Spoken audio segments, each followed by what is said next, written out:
당신이 몰랐다는 이유만으로 옆집 어르신은 매달 현금 10만 원을 더 받습니다. 심지어 지난달엔 300만 원까지 보험금으로 받았다는 이야기도 들었습니다. 어디서 받았냐고요? 주민센터에 가서 서류 딱 한 장 냈을 뿐입니다. 신청만 하면 빠르면 3일 안에 현금이 통장에 꽂힙니다. 그런데 이걸 몰라서 아무것도 받지 못하고 계신 분들이 너무 많습니다. 어르신들 중엔 지금도 병원비 걱정, 생활비 걱정, 자식 눈치까지 보며 한 달 한 달을 빠듯하게 버티는 분들이 계십니다. 하지만 바로 그 옆 동네에서는 같은 나이에 같은 형편이신데 매달 10만 원씩 따로 받고 차고 나면 300만 원 이상 보상받고 계십니다. 그 차이는 단 하나, 신청했느냐, 안 했느냐입니다. 오늘 영상에서는 신청만 하면 받을 수 있는 전국 지자체의 효도수당, 장수수당, 시민안전보험을 정확하고 현실적인 예시와 함께 알려드립니다. 어르신 한 분당 수십만 원씩 차이 나는 이 정보 끝까지 보시고 지금 바로 신청 준비하시길 바랍니다. 안녕하세요. 황혼경제연구소입니다. 구독과 좋아요, 알림 설정 부탁드립니다. 은퇴하고 나니 세상이 참 달라졌다는 생각이 자주 듭니다. 현역으로 일할 땐 월급날이 따로 있었죠. 날짜만 되면 어김없이 통장에 돈이 들어왔고 그걸로 생활비도 쓰고 병원비도 마련하고 자녀나 손주에게 용돈도 챙겨줄 수 있었습니다. 그런데 지금은 다릅니다. 매달 정해진 연금 외에는 별다른 수입이 없으니 통장을 자꾸 들여다보게 되고 한 달이 너무도 길게 느껴집니다.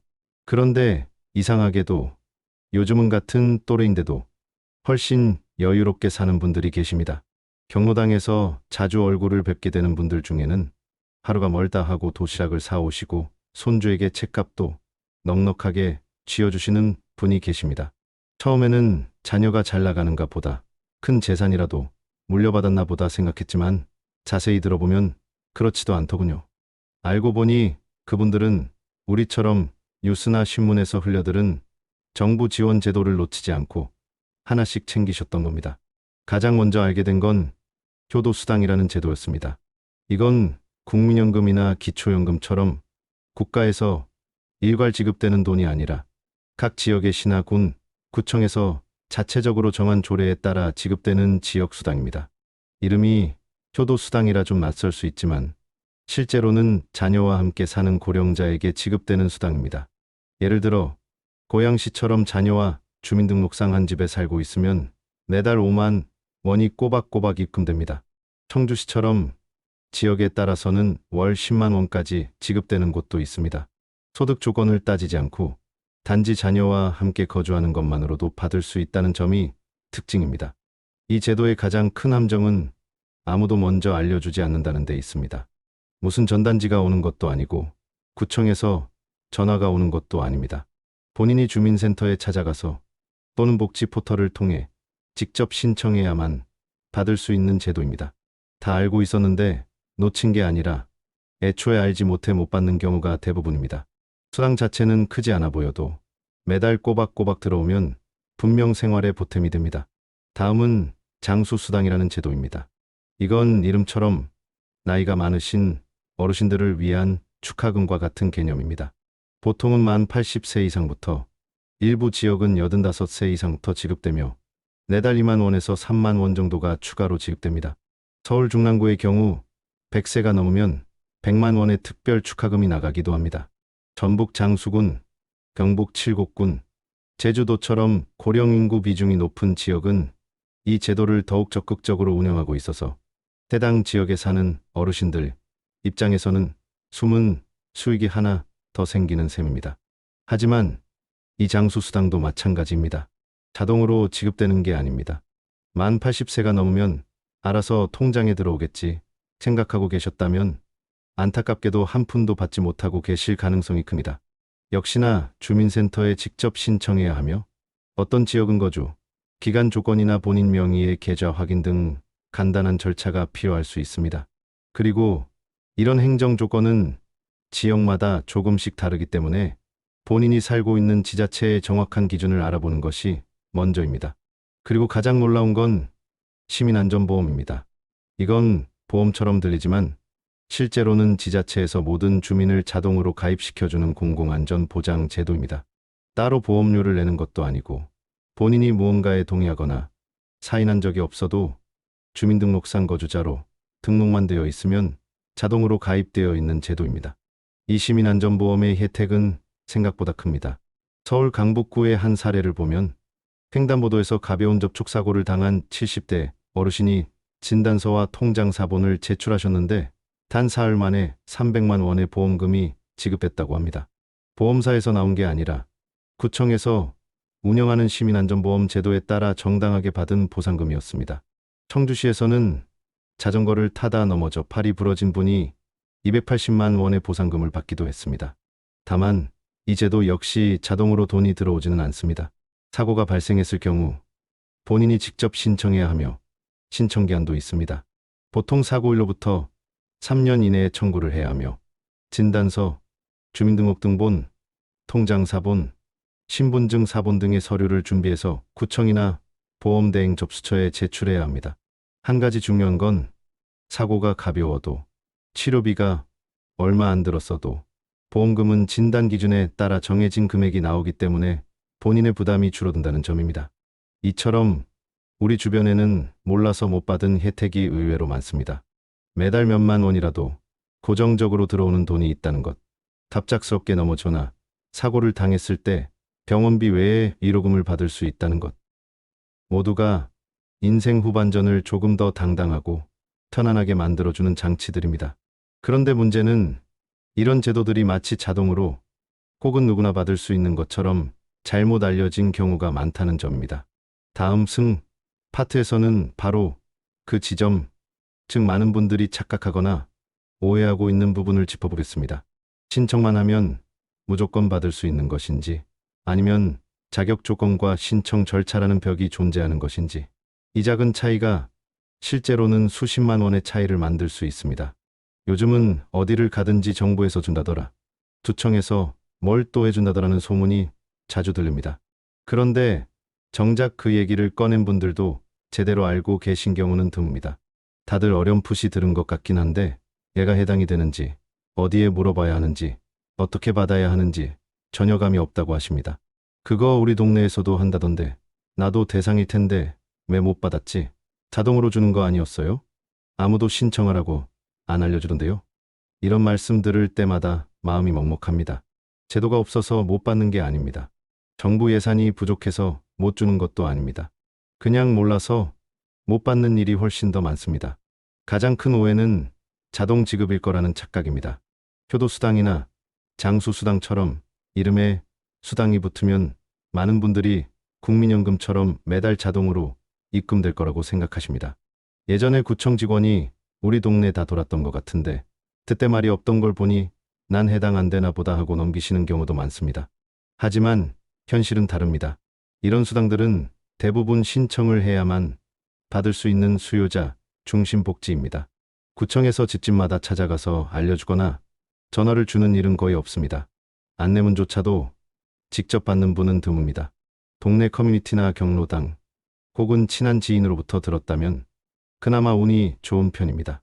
이렇게 정보에 노출되지 않은 분들, 특히 혼자 계시거나 인터넷을 잘 안 하시는 어르신들은 제도를 알아챌 기회조차 없는 겁니다. 게다가 이런 분들이 오히려 수당이 더 절실한 경우가 많은데도 말이죠. 이게 바로 우리 복지제도의 사각지대입니다. 또 다른 문제는 자격 조건에 대한 오해입니다. 특히 같이 산다는 말이 생각보다 행정적으로는 복잡한 뜻을 담고 있습니다. 효도수당의 경우 많은 분들이 같이 사는 자녀가 있는데 왜 못 받느냐고 하십니다. 그런데 막상 확인해보면 주민등록상 주소가 분리돼 있거나 세대 분리가 되어 있거나 건강보험상 따로 가입되어 있는 경우가 대부분입니다.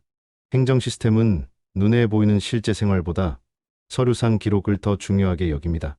손주랑 같이 밥 먹고 자는 게 중요한 게 아니라 서류상 주소가 같고 가족관계 등록부에 정확히 함께 표시돼 있어야 인정이 됩니다. 그걸 몰라서 혹은 그냥 넘겨서 몇 년을 놓치고 지내신 분들이 많습니다. 장수수당도 마찬가지입니다. 대상 연령이 됐는데도 못 받은 분들이 계십니다. 그 이유는 단 하나입니다. 신청하지 않으셨기 때문입니다.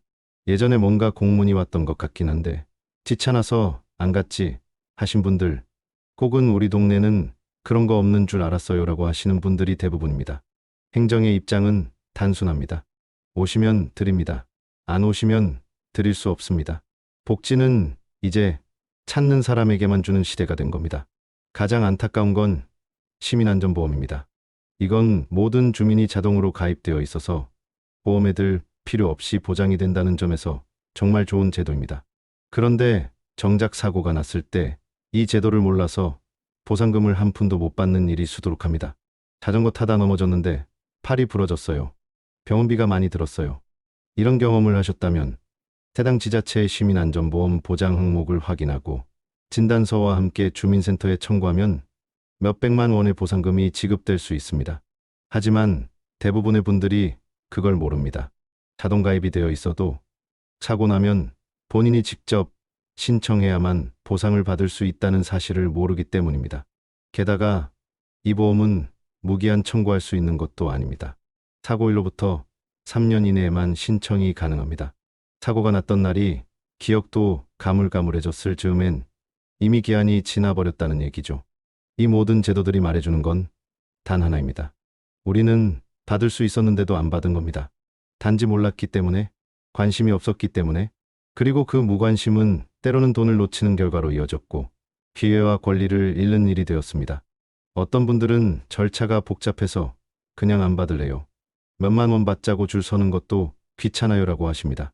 물론 그 마음도 이해합니다. 하지만 잘 생각해 보셔야 합니다. 그 수당은요, 세금 안 내고 받은 게 아닙니다.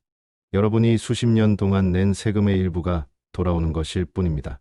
손주에게 용돈 한 장 더 쥐어줄 수 있다면, 병원비 부담 조금이라도 덜 수 있다면, 명절에 조촐하게나마 가족 식사를 한 번 더 할 수 있다면 그 몇만 원은 결코 작은 돈이 아닙니다. 복지는 시혜가 아니라 당신이 이미 가지고 있는 권리입니다. 그 권리를 찾기 위해 필요한 건 단지 한 발짝 내딛는 행동 하나뿐입니다. 주민센터 문을 여는 것, 신청서 한 장을 써내는 것, 그리고 이건 제가 받을 수 있는 건가요? 라고 묻는 그 용기 하나가 전부입니다. 이제 우리가 바꿔야 할 건 단지 정보가 아닙니다. 받아도 되는 마음, 받아야 마땅하다는 인식, 그리고 적극적으로 내 삶을 챙기겠다는 태도입니다. 서울 강북구에 사는 최정자 어르신은 올해로 72이 되셨습니다. 몇 달 전 횡단보도를 건너시다가 자전거와 부딪혀 넘어지셨는데 다행히 큰 골절은 없었지만 엉덩이와 손목을 다쳐 병원에서 2달간 치료를 받으셨습니다. 처음엔 본인 부담금으로 병원비를 전부 내셨고 통원 치료비와 약값까지 포함해 100만 원 가까운 비용이 들었다고 합니다. 그런데 나중에서야 이웃 아주머니에게서 시민안전보험이라는 제도가 있다는 걸 들으셨습니다. 동사무소에 진단서와 진료기록, 사고 당시 상황을 설명한 간단한 서류만 제출했더니 보상금이 일주일 만에 입금됐다고 하십니다. 너무 고맙고 뿌듯해서 그날 저녁에 동네 분들한테 열심히 이 제도를 알려주셨다고 합니다. 충남 공주에 계시는 김기태 어르신은 80이 넘으셨습니다. 혼자 생활하시며 매달 국민연금과 기초연금으로 생계를 유지하셨는데 어느 날 마트에서 계산을 하시다가 계산대 뒤에 붙어있는 안내문 하나를 보게 되셨습니다. 장수수당 신청 마감일이 다가온다는 공고문이었습니다. 처음엔 자신은 해당이 안 될 거라 생각하셨지만 혹시 몰라 주민센터에 전화를 걸어 문의하셨고 본인도 대상이라는 말을 들었습니다. 신청을 하고 나서 그 다음 달부터 매달 3만 원씩 입금이 되기 시작했고 그 돈으로 평소 사고 싶었던 보청기를 할부로 바꾸셨다고 합니다. 비싸고 부담스러워 망설였던 물건이었지만 장수수당 덕분에 용기를 낼 수 있었다며 웃으셨습니다. 경기도 안산에 사는 박영순 어르신은 가족과 함께 살고 있지만 주민등록상 주소는 따로 되어 있었습니다. 큰아들과 며느리, 손주와 함께 생활하시다 보니 아무래도 생활비 부담이 있으셨고 그나마 본인이 효도 수당 대상일 거라고 생각하셨지만 매번 탈락 통보만 받으셨습니다. 나중에 알고 보니 세대 분리가 되어 있었던 것이 이유였고 주민센터 직원의 안내에 따라 주소지를 조정하고 서류를 정비한 뒤에야 비로소 다음 신청에서 수당을 받게 되었습니다. 처음 입금된 날은 마치 용돈 받는 아이처럼 기분이 들뜨고 설렜다고 하시며 앞으로 이 돈은 손주 간식비로 따로 모아두겠다는 말씀도 하셨습니다. 이처럼 제도는 있지만 몰라서 못 받는 분들, 알았지만 놓친 분들, 교권이 안 된다고만 생각했던 분들이 생각보다 훨씬 많습니다. 하지만 조금만 귀를 열고 주민센터에 한 번만 발걸음을 해도 전혀 몰랐던 나의 권리가 손안에 들어올 수 있습니다. 누구보다 절실한 분들이 그 권리를 가질 수 있도록 이제는 제도가 먼저 다가가야 하고, 우리도 더 이상 부끄러워하거나 주저하지 말고 권리를 챙겨야 할 때입니다. 누구도 대신해주지 않는 내 삶의 중심은 결국 내가 스스로 지켜야 하기 때문입니다. 살아보니 그렇습니다. 돈이 많고 적음보다 더 중요한 건 내가 무엇을 알고 있느냐, 그리고 그걸 제대로 챙길 줄 아느냐였습니다. 같은 연금을 받아도 어떤 분은 여유롭게 손주에게 책도 사주고 도시락도 사오고 건강도 잘 챙기며 지내시고, 또 어떤 분은 하루하루가 빠듯해 가계부를 보며 한숨을 쉬십니다. 그 차이는 때로 수천만 원의 자산이 아니라 작은 제도 하나를 알고 있었느냐의 차이였습니다. 우리는 젊을 때 참 많은 걸 참고 견디며 살아왔습니다. 자식들 뒷바라지하느라 자신을 위한 소비는 미뤄두고, 경험비가 걱정돼 아파도 참고 넘긴 적도 많았고, 뭐든 자식 먼저 챙기느라 본인은 늘 뒷전이었습니다. 그런 우리에게 이제는 이 사회가 건네는 작은 응원과 위로가 필요합니다. 그게 바로 효도수당이고 장수수당이고 시민안전보험 같은 제도들입니다. 이런 제도를 받는다고 해서 얘가 부족한 사람이라는 뜻은 아닙니다. 오히려 지금까지 열심히 살아오셨기에 당연히 누릴 자격이 있는 권리입니다. 그런데도 많은 분들이 나는 괜찮아요, 괜히 번거롭게 하고 싶지 않아요 하며 뒤로 물러섭니다. 하지만 이제는 그러지 않으셨으면 좋겠습니다. 챙길 수 있는 건 꼭 챙기셔야 합니다. 그건 욕심이 아니라 내 삶을 지키는 기본이기 때문입니다. 주민센터 문을 열고 들어가는 일이 처음엔 낯설 수 있습니다. 어떤 서류를 내야 하는지, 얘가 대상이 맞는지, 혹시 누가 나를 이상하게 보지는 않을지 걱정도 되실 겁니다. 하지만 용기를 내어 한 발 내딛는 그 순간부터 당신의 삶은 분명 달라집니다. 그 작은 수당이 당신의 하루를 더 따뜻하게 만들고 예기치 못한 사고에 대비할 수 있는 든든한 울타리가 되어 줄 것입니다. 이제는 기다리지 마세요. 누가 대신해 주기를 바라지 마세요. 그 누구보다 당신이 직접 움직이셔야 합니다. 당신의 삶은 충분히 존중받을 자격이 있고 지금보다 훨씬 더 따뜻해질 수 있습니다. 스스로를 위한 권리, 이제는 그 손으로 꼭 쥐시길 바랍니다. 그것이 바로 노후를 지키는 첫걸음이니까요. 오늘 영상이 조금이나마 도움이 되셨다면 지금 한번 주변도 살펴보시고 얘가 받을 수 있는 제도가 있는지 꼭 확인해 보시길 바랍니다. 알고 나면 받을 수 있고 움직이면 바뀝니다. 노후의 여유는 누구에게나 주어지는 게 아니라 준비하고 챙기는 분들의 몫입니다. 앞으로도 몰라서 놓치는 제도, 말 안 해주면 못 받는 혜택들, 제가 계속 하나하나 짚어드리겠습니다. 구독과 좋아요, 알림 설정 부탁드립니다. 당신의 노후, 우리가 함께 지켜드리겠습니다. 감사합니다.